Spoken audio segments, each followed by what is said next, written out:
Hey everyone, based on popular demand, I got my merch store set up. You can now buy shirts, tanks, and hoodies in multiple colors with 3 different Motorcoach World designs on them. My favorite and the most popular design is the "My bus has more wheels than yours" design. Feel free to browse through my lineup and get your Motorcoach World merch today at bonfire.com/store/motorcoachworld. I'll also go ahead and put the link to my merch store down in the description box below. Now on to today's video.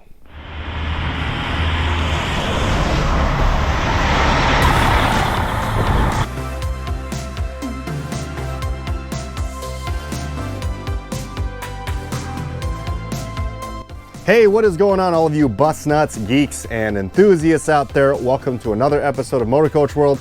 My name is James. The name Greyhound is undeniably one of the most recognized brand names in North America, as well as a few other parts of the world. And I don't mean the breed of dog either.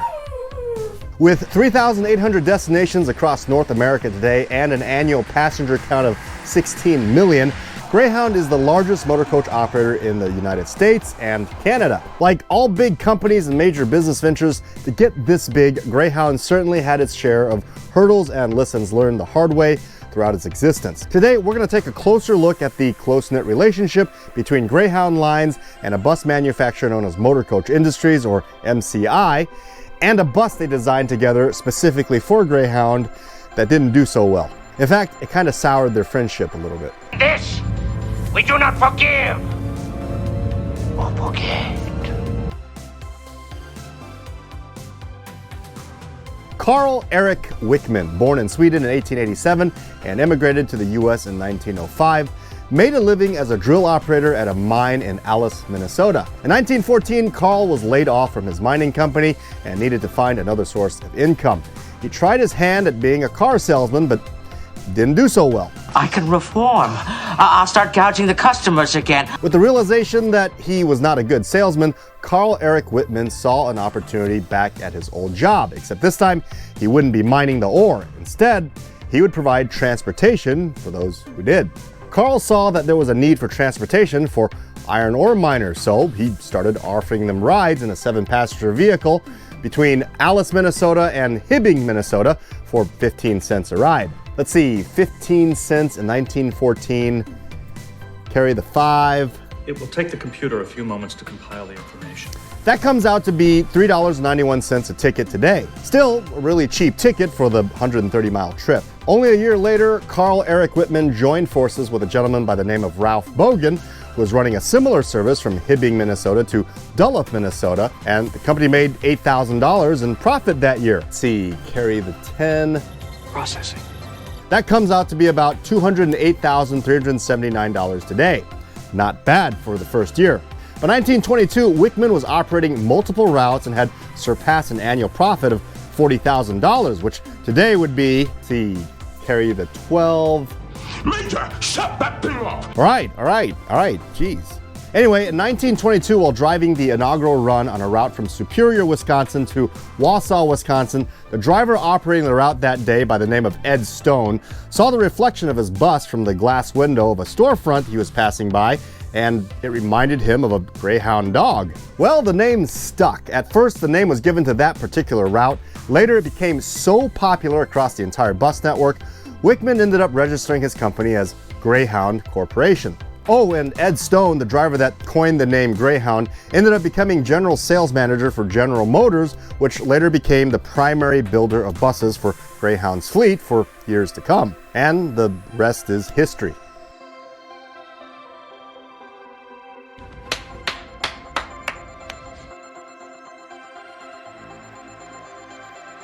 Although GM had been Greyhound's bus provider for decades, the powertrain problems and cracked frame issues of GM's PD 4501 Scenic Cruiser that became the backbone of Greyhound's fleet soured relations between the two companies. In 1958, Greyhound's relationship with General Motors ended abruptly due to Greyhound's lack of confidence in General Motors' ability to build a reliable bus. By this time, Greyhound had chosen Motorcoach Industries, otherwise known as MCI, to become the supplier for their future Greyhound fleet. Greyhound also purchased a controlling share of MCI at the time and eventually gained full ownership by 1961. Out of this joint venture came some solid-built, iconic motor coaches that are remembered and cherished to this day, from bus company owners, vintage bus collectors, to just your everyday bus nut geeks and enthusiasts out there.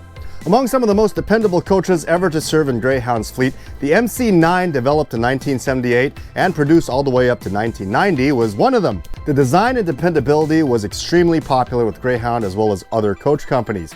With 9,619 of them built, of those, 6,425 of them were built from MCI, and the other 3,194 of them were contracted and built from another bus manufacturer called TMC. By the end of 1990, Greyhound had tasked Motor Coach Industries with building a new coach that would be designed strictly for Greyhound to carry the company into the 90s without varying too far off the design of the MC9, considering how dependable it was. Per Greyhound's request, MCI designed and released the MC12 in 1991, with the last one rolling off the production line in 1999, with a total of 1,411 of them produced. With the majority of these going into service for Greyhound, only a small number of them went to other companies.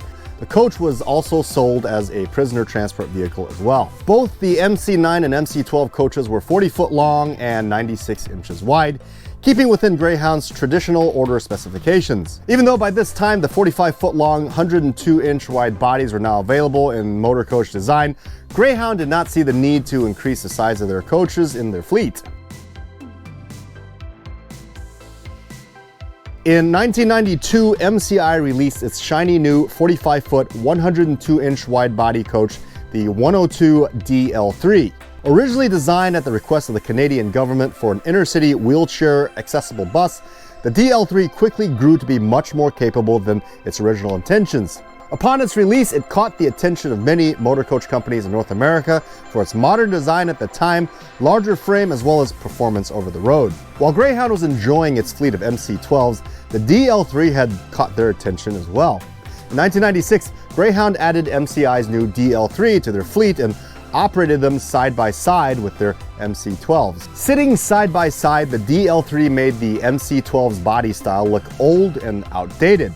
Performance-wise, the DL3 could hold up to 55 passengers and had larger luggage space in comparison to that of the MC12, which had a passenger capacity of 47 and much smaller luggage bays. By the end of 1996, MCI and Greyhound had already started to draw up the next generation of motor coaches to take Greyhound into the next millennium. Greyhound's MC12s were running great, making up the backbone of Greyhound's fleet. The new DL3s that Greyhound was trying out really impressed them, and the newer body style of the DL3s inspired Greyhound's executives to seek a more modern-looking fleet of coaches. As much as Greyhound was enjoying the new DL3s in their fleet, Greyhound wanted something more customized to their needs. So Greyhound sent a man by the name of Floyd Holland, who was the head of Greyhound's maintenance department out of Dallas, Texas, to meet with a group of MCI engineers out of Roswell, New Mexico. The two giant organizations went to work to design the next Greyhound bus. The DL3 fit the bill for Greyhound's future as far as durability and reliability.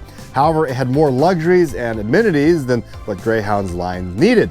After all, Greyhound was a line-run commuter service and not a luxury charter bus service. Just like the MC12, Greyhound executives once again tasked MCI to design a coach just for Greyhound. But this time, Greyhound actually sent its own team to be involved in the design of this new bus. The new coach Greyhound wanted for the new millennium had to fit several criteria. You see, Greyhound wanted an extremely lightweight motor coach with the dependability and simplicity of the MC9 and the MC12s, which lasted basically forever. Relax, gentlemen. She's old. She'll hold.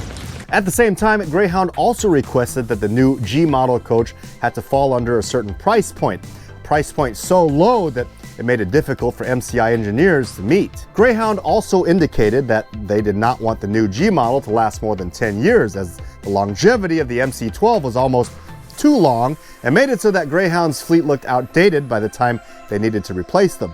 At some point, Greyhound engineers asked MCI not to use stainless steel for their frames. It basically came to the point where MCI engineers had to put their foot down and refuse some of the requests that Greyhound was asking for in this simple coach. At the height of the design process, there were simply too many hands in the pot, as they say. But in the end, the result was a new MCI G-Series motor coach. Originally dubbed the 102 G3 and later reclassified as the G4100, the first 25 of these were built to be test models. They were 102 inches wide and sticking with Greyhound's traditional length of 40 feet long. The body style, the new G-Series coaches, featured some of the curvatures of MCI's newer E-model concept. One of the most unique features of the G model was the curving passenger window line starting at the midship of the coach. The long curving window design also had a dimple below it that allowed the air to carry dirt and rain away from the windows during transit.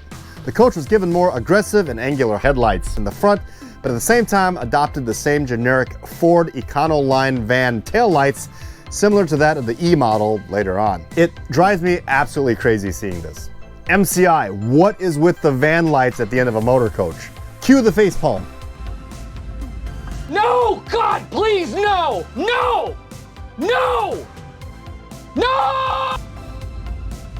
The chassis of the G model was very similar to that of the DL3. Being designed for line run services, the passenger cabin floor level was raised upward slightly, giving the coach more luggage space, coming in at 440 cubic feet in comparison to that of the DL3's 400 cubic feet. The raise in floor height, however, resulted in a lower passenger cabin height of 76 inches in comparison to the DL3's 78 inches. Rolling off the production line in Sahun, Mexico in early 2000, of the 25 field test models, 17 of the G4100s went into service for Greyhound. The remaining went to other carriers for live field tests as well. During their test period, Greyhound put over 2 million miles on the 17 coaches, with an average of 130,000 miles per coach. While the remaining companies that were field testing the G4100s, which included Coach USA, Van Galder, Academy, and Peter Pan, averaged 100,000 miles on their units. The G4100s during their field test performed quite remarkably with very few issues. After the field test concluded, Greyhound provided MCI with a list of improvements and changes prior to the coach going into full production. One of them being extending the coach length to 45 feet long instead of the original 40 feet length. As a result, MCI classified the newer 45-foot version of the G model the G4500. On top of the mostly popular test results during their initial 130,000 miles, the G model also proved to gain an 8 to 10% increase in fuel economy. Regular production of the G model started in late March of 2001, with over 100 of them delivered to Greyhound by the end of the year. In 2003, MCI invested $40 million in the expansion of its Winnipeg plant and moved production of the G4500 from its former Mexico plant to Winnipeg. The move allowed MCI to integrate the production of the G4500 into the same factory line as the J and E model coaches. However, not long after the mass production of the G4500 started, the coach started suffering major reliability issues. You see, during the design phase, MCI engineers disagreed with many of the engineers that Greyhound sent to collaborate with them on the production of the G-Series. What resulted was basically a disposable coach that failed under the harsh line run conditions that a bus would encounter during its service life. From inception, the G4500 simply wasn't designed to be a coach that could last more than 10 years under the direction from Greyhound. This resulted in very low sales numbers of the coach to other carriers, and in the end, even Greyhound didn't want to buy them, even though they were contracted for hundreds of units to be delivered. The ratings and popularity of the MCI G4500 tanked, and Greyhound took delivery of very few Winnipeg-built G4500s. After a very short service life with Greyhound, the few G4500s that Greyhound received were either sold or went through a complete rebuilding of the coach from the frame up. Following the string of problems brought on by the G4500, Greyhound later filed a lawsuit against MCI over the cancellation of the contract for future deliveries of the MCI G4500 motor coach. Similar to the relationship with General Motors decades earlier, MCI and Greyhound's relationship suffered a downfall after the failed joint venture of the G model coaches. By 2004, less than 3 years after its launch, MCI stopped all production of their G-Series coaches and redirected their efforts into redesigning and modernizing the already successful DL3. Today, some G4500s can still be seen operating for Greyhound. The units that remain in service have been rebuilt and modernized. Other MCI G4500s have made their way into the hands of smaller, privately owned motor coach companies and can be seen operating under different liveries. Since the failed co-venture of MCI and Greyhound's G4500 project, Greyhound has since shifted their attention to MCI's competitor, Prevost, incorporating the newly updated Prevost X345s into its fleet while slowly phasing out the aging D and G models over the years. Well folks, I hope you enjoyed today's video, and if you did, please remember to hit that like and subscribe button. Go check out my merch store, bonfire.com/store/motorcoachworld. Link is down below in the description box. Also, check out my Patreon page. If you want to support my channel, you can do so by becoming a patron for as low as $1 a month. That's $12 a year. As always folks, thanks for watching, and if you're watching this, you are part of the Motorcoach world.